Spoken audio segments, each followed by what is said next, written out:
My name is Julia Stojanovic. Today we will discuss ethics in AI. This video was developed based on materials by Dr. Mona Sloan and visually interpreted by Fala Arif Khan. Prediction is difficult, especially of the future.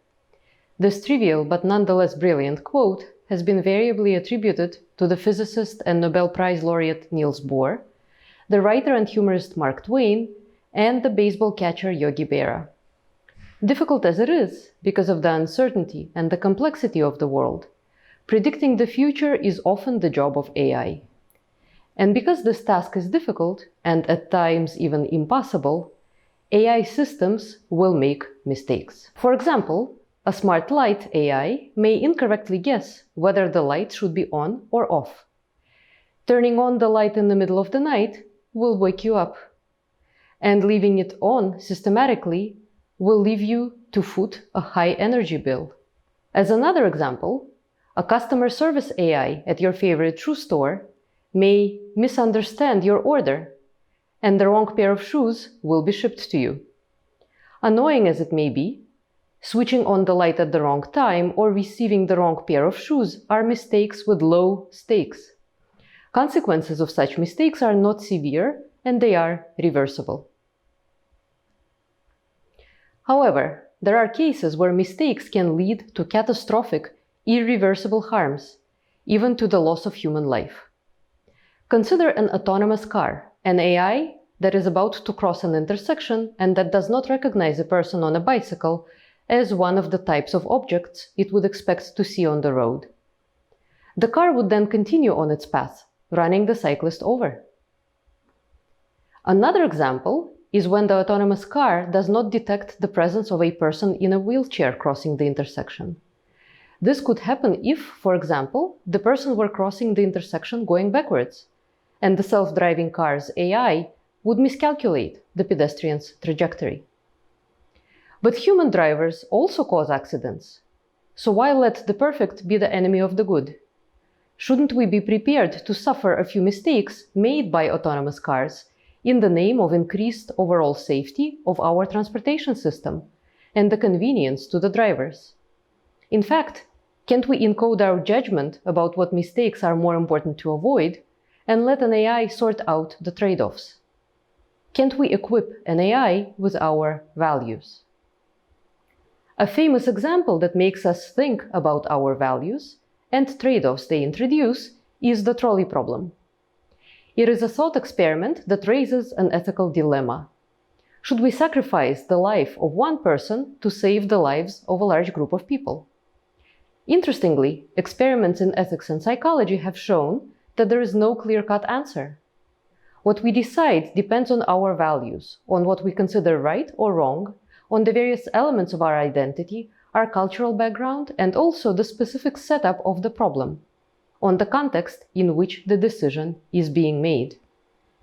Interesting as it is, the trolley problem is still a thought experiment, and it has been criticized as being so outrageous as to be unrealistic.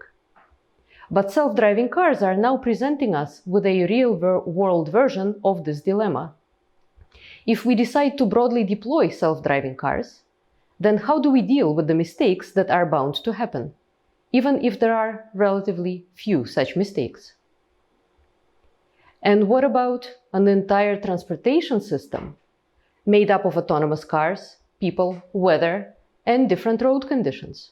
How do we simultaneously deal with hundreds of mutually dependent trolley problems? An important additional difficulty is that, in contrast to the classic trolley problem, where it is known how many people are on what side of the tracks, an autonomous car and other types of technology operate under a high degree of uncertainty. It may be unknown whether there are even people on the tracks, let alone how many of them there are and which groups they may represent. How do we make value judgments in the face of uncertainty? The trolley car problem illustrates a specific doctrine of moral philosophy, utilitarianism.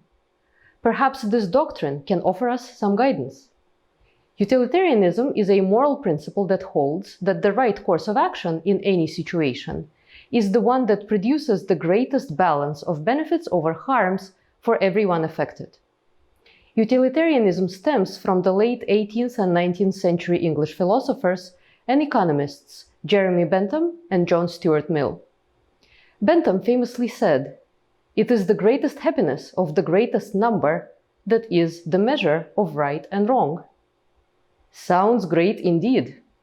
Unfortunately, applying these ideas to self-driving cars and to the design and operation of technology more generally opens up a can of worms. And it has a name: algorithmic morality. Algorithmic morality is the act of attributing moral reasoning to algorithms. Doing so is problematic. Here is why. To start, how do we measure happiness and unhappiness? And how do we then encode these measurements into a set of objectives that an algorithm will understand?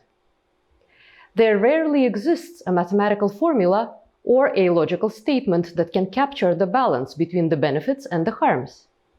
In other words, there simply isn't a formula for right or wrong, and there isn't a formula for values and for how values emerge and change in complex social situations.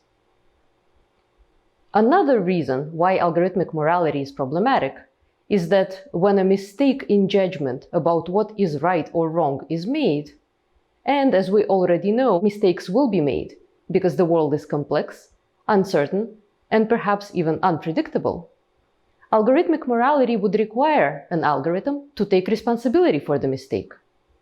But holding an algorithm responsible for a mistake makes no sense. An algorithm does not possess consciousness or free will. It does not make an intentional choice that leads to a mistake, and so cannot be held accountable.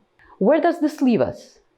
The can opener that is the trolley problem showed us that we cannot delegate ethics to machines, that it is still up to us humans to make choices and take actions, or choose not to act, in accordance with our values and with existing laws and with our ideas about justice and fairness. And then it's up to us to take responsibility for the consequences of any mistakes. We cannot outsource the work of being human to a machine. In summary, to embed ethics into socio-technical systems such as AI, we must think about what values are baked into these systems, who benefits when the systems work well, and who is harmed by their mistakes.